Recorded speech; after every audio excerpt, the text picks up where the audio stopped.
মানিকগঞ্জ সদরের বাটবাউর বড়পাড়ার চেয়ারম্যান বাড়িতে গাছের বেলে মানুষের মাথার মতো আকৃতি নিয়ে চাঞ্চল্যের সৃষ্টি হয়েছে। মানিকগঞ্জের দিঘি ইউনিয়ন বাটবর অলৌকিক বেলে মানুষের মাথার মতো আকৃতি দেখতে আসা হাজার হাজার দর্শনার্থী ভিড়ে সামলাতে রীতিমতো হিমশিম খাচ্ছে কবি ও সাবেক উপজেলার ভাইস চেয়ারম্যান সালেহা ইসলাম। সরেজমিনে দেখা যায় বিভিন্ন গণমাধ্যম কর্মী ও হাজার হাজার দর্শনার্থী উপচে পড়া ভিড় চোখে পড়ার মতো। দৌলতপুর উপজেলা থেকে আসা লিটন মিয়া বলেন, চাঞ্চল্যকর এই ঘটনা আমি ফেসবুকের মাধ্যমে জানার পর বন্ধুদের নিয়ে দেখতে এসে আশ্চর্য হয়েছি। বেলটির ভেতরে মানুষের মাথার মতো আকৃতি, চোখের দিকে তাকালে মনে হচ্ছে জীবন্ত বাচ্চা কান্না করছে।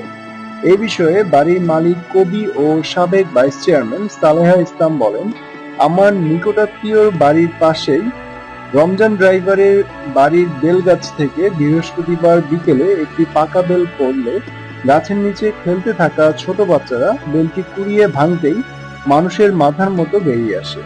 খবর পেয়ে আমি সেখানে গিয়ে দেখতে পাই বেলটির ভেতরে মানুষের মাথার মতো, মানুষের চোখ এমনকি দাঁতও আছে। পরে সেখান থেকে বেলটি উদ্ধার করে আমার বাড়িতে নিয়ে আসি।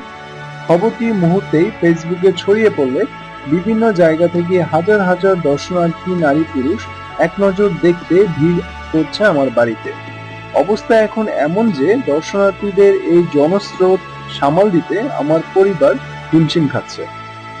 বেলের ভেতর মানুষের মাথাকে নিঃসন্দেহে একটি অলৌকিক বিষয় বলে দাবি করেন কবি ও সাবেক উপজেলা ভাইস চেয়ারম্যান সালেহা ইসলাম।